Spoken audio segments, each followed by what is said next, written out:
பத்மஸ்ரீ கமல்ஹாசன் அவர்களுக்கே ரொம்ப பிடிக்கும் அப்படின்னா இதுல நோ வேர்ட்ஸ் அப்படின்னு தான் சொல்லலாம்.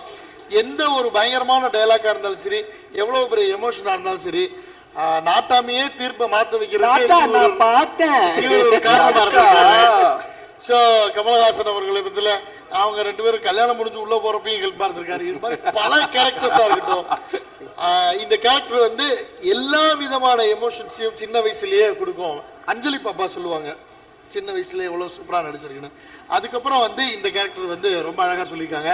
ஸோ இன்னைக்கும் வந்து அவர் நிறைய திரைப்படங்கள் ஹீரோவா பண்ணிட்டு இருக்காரு. ஒவ்வொரு படங்களையும் ஒவ்வொரு விதமான ஜானர்ஸ் எடுத்து நல்லா பண்ணிட்டு இருக்காரு. ஸோ தமிழ் மக்களோட சின்ன வயசுலேருந்தே உங்க வீட்டு பிள்ளையாவே வளர்ந்த மாஸ்டர் மகேந்திரன் அவர்களை அன்புடன் மேடைக்கு இருக்கிறோம். உற்சாகமாக கைத்தறிக்கலாம். நல்லா ஸ்மைல் செட்டை ட்ரெண்ட்லூர் சார்பாக ஒரு சின்ன வரவேற்பு. ட்ரெண்ட் கிளப் சார்பாக ஒரு அன்பு. சூப்பர்ண்ணே. எங்க ஸ்டாப் ஆகுன்னு தெரியாம நாங்க ஸ்டாப் பண்ணோம். டைம் இல்லை, டே இல்லை. 5 லட்சம் எப்போ வருதோ அப்போ நாங்கள் ஸ்டாப் பண்ணுறோம் அப்படின்னு சொல்லி தான் இங்கே இருக்க எல்லாருமே இங்கே ஸ்டாப் பண்ணாங்க. ஸோ இது ஒரே ஒரு நோக்கம் தான், 100% ஓட்டு எல்லாருமே போடணும் அப்படின்ற நோக்கத்துக்காக தான் ஸ்டாப் பண்ணோம். நீங்கள் இதுக்கு முன்னாடி எத்தனை ஓட்டு போட்டீங்க? எத்தனை தடவை ஓட்டு போட்டுருக்கீங்க? எத்தனை ஓட்டு போட்டுருக்கேன்? நான் கடைசியா நடிகர் சங்கத்துக்கு ஓட்டு போட்டேன். இல்ல பிரதர், அது எங்க கேக்குறீங்க? கடைசியா நடிகர் சங்கத்துக்கு தான் ஓட்டு போட்டேன். இல்ல பிரதர், இதுக்கு நான் இன்னும் ஓட் பண்ணல. ஸோ இந்த தடவை தான் பண்ணேன். First generation voter. ஆனா இது வரைக்கும் அந்த செலிபிரிட்டிஸ்ல ஃபர்ஸ்ட் ஜெனரேஷன் ஓட்டர் பாலசாரங்க தான் ஃபர்ஸ்ட் சார். பாலசாரங்க காலேஜா சூப்பர் சூப்பர். இல்ல பிரதர், இதனால என் பேர்ல யார் ஓட்டு போட்டனே தெரியல.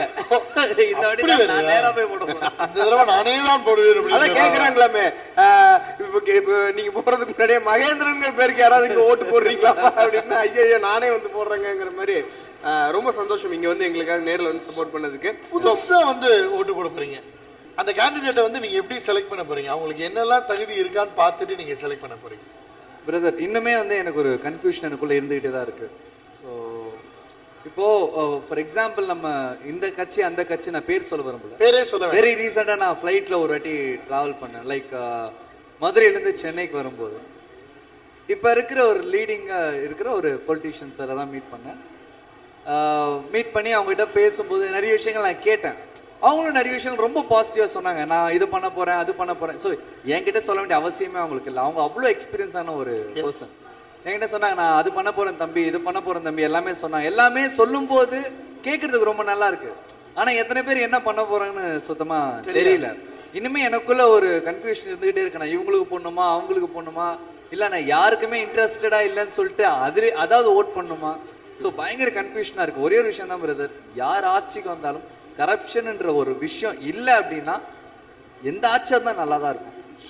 அது இதெல்லாம் விட்டுறலாம். யார் வராங்கன்றது முக்கியம் இல்லை, யார் வந்தாலும் கரப்ஷன் எதுவுமே வந்துட்டு ஓப்பனா இருக்கணும். It has to be like a mirror மாதிரி இருக்கணும். நம்ம என்ன செஞ்சாலும் மக்களுக்கு வந்து ஓப்பனா எல்லாமே தெரியணும். உள்ளுக்குள்ள செய்யவே கூடாதுன்னு நான் சொல்றேன். ஸோ இட்ஸ் இன்னர் பாலிடிக்ஸ்னு சொல்லுவாங்க, அது வேண்டாம் வேண்டாம் வேண்டாம். இப்போ நம்ம ஒரு விஷயம் நம்ம செய்யறோம்னா மக்களுக்கு எல்லாமே ஓப்பனா தெரியணும். ஸோ அது ரொம்ப முக்கியமான விஷயம் தான். Super super brother. இப்போ வந்து சோசியல் மீடியா வந்து ஒரு பெரிய விஸ்வரூபம் எடுத்திருக்கிற நிலையில வந்திருக்கிற முதல் தேர்தல் அப்படின்னு சொல்லலாம். இது வரைக்கும் வந்து எந்த ஒரு தேர்தலையும் சோசியல் மீடியா இந்த அளவுக்கு வளரல. அப்படி இருக்கிற பட்சத்துல சோசியல் மீடியா மூலமா ஒரு மாற்றம் வர வாய்ப்பு இருக்குன்னு நினைக்கிறீங்களா? 200% பிரதர். இன்னைக்கு வந்துட்டு நம்மளோட ப்ரொஃபஷன் உங்களுக்கு தெரியும்னா, நம்மளோட சினிமான்ற ப்ரொஃபஷனே ஒரு படம் ஹிட்டா ஃப்ளாப்பான்னு சூஸ் பண்றதே சோஷியல் மீடியா தான். அத இப்பதான் சொல்லிட்டு இருந்தேன்.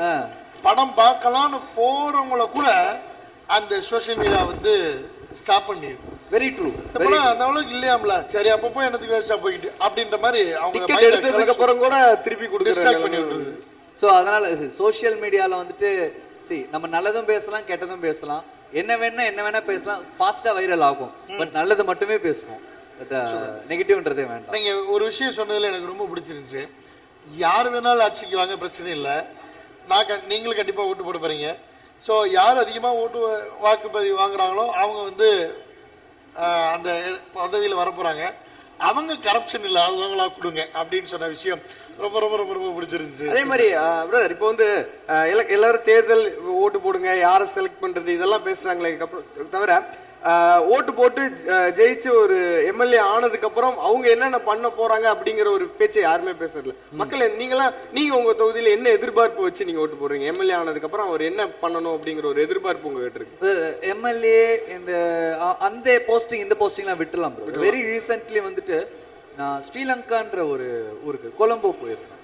நீங்களும் கொலம்போ போயிருப்பீங்க, நிறைய தடவை நீங்க போயிருப்பீங்க. நம்மளோட வறுமையில ரொம்ப கீழே இருக்கிற ஒரு நாடு. நம்ம 100 ரூபா கொடுத்தா அவங்க 200 ரூபா தராங்க அவங்க ஒரு காசுக்கு. பட் சி, நம்மளோட வறுமையில ரொம்ப ரொம்ப கீழே இருக்காங்க. அவங்க அவங்க நாட்டை அவ்வளோ அழகா மெயின்டைன் பண்றாங்க. அந்த ரோட்ஸா இருந்தாலும் சரி, ஒரு சுத்தமா இருந்தாலும் சரி, டிராபிக் சிக்னல் என்ன காரணம் பிரதர் அதுக்கு? பிரதர் நம்மளுக்குள்ள டிசிப்ளின் இருக்கணும். மனிதர்கள் நம்மளுக்குள்ள டிசிப்ளின் ரொம்ப முக்கியம். சூப்பர். டிராபிக் ரூல்ஸா இருக்கட்டும், அங்க சுத்தமா இருக்கட்டும், எல்லா விஷயத்தையும் அழகா கடைபிடிக்கிறாங்க. ரொம்ப அழகா இருக்கு பிரதர். நான் ஒரு ஹோட்டலுக்கு போறேன், ஸ்டே பண்றேன்னா நம்ம ஊர் காசுக்கு வெறும் ஒரு 8000 ரூபா தான் இருக்கும். ஆனா அவங்க ஊருக்கு ஒரு 16,000 20,000 ரூபா இருக்கும். நம்ம ஊர் 5 ஸ்டார் லக்ஸரி கூட அங்க இல்ல. அதை விட பயங்கரமா அங்க இருக்கு, இங்க இல்ல. சோ பாருங்களேன், அந்த இடத்துல கரப்ஷன் ஒரு விஷயம் இருந்தாலும் நாட்டுக்குன்னு செய்யணும்னு செஞ்சுட்டு இருக்காங்க. கரப்ஷன் இல்லாத இடமே கிடையாது. நம்ம அப்பா அம்மா கிட்ட கூட கரப்ஷன் இருக்கு பிரதர். அவங்க 50 ரூபா வச்சுட்டு தான் நம்மளுக்கு 50 ரூபா தராங்க. 100 ரூபா சம்பாதிச்சு 100 ரூபா தராங்களா? சோ அது தப்பே கிடையாது. கரப்ஷன் இருக்கிறது தப்பு கிடையாது, சாப்பிடுறது தப்பு கிடையாது. பட் என்ன சாப்பிடுறோமோ அதுக்கு ஈக்குவலா நம்ம மக்களுக்கும் செய்யணும். அது ரொம்ப முக்கியமான. அருமை. ரொம்ப தேங்க்யூ மகேந்திரன். கண்டிப்பா உங்களுக்கு நிறைய ரசிகர்கள் இருக்காங்க. இப்போ என்ன ப்ராஜெக்ட் போயிட்டு இருக்கு? ஆக்சுவலா இப்போ ரங்கராட்டின்னு ஒன்று போயிட்டு இருக்கு, அப்புறம் மருதாண்டு சீமைன்னு ஒன்று போயிட்டு இருக்கு. 2 ப்ராஜெக்ட் தெலுங்குல ஒன்று பண்ணிட்டு இருக்கேன். சூப்பர், ரொம்ப நல்ல விஷயம். உங்களுடைய ப்ராஜெக்ட்ஸ் எல்லாமே வித்தியாசமா இருக்கு. எல்லாமே வெற்றியடைய எங்களுடைய வாழ்த்துக்கள். உங்களுடைய ரசிகர்களுக்கு நீங்க கண்டிப்பா ஓட்டு போடணும் அப்படிங்கிற முக்கியத்துவத்தை மட்டும். ஓகே, வைராஜா அம்மை. கண்டிப்பா வைராஜா அம்மை, கண்டிப்பா வைராஜா அம்மை. சூப்பர். Short and sweet. ஒரு செல்ஃபி எடுத்துக்கங்க. கண்டிப்பா சார். விரையால் மாறிய பிரியுமோ எட்டும் வெளியில்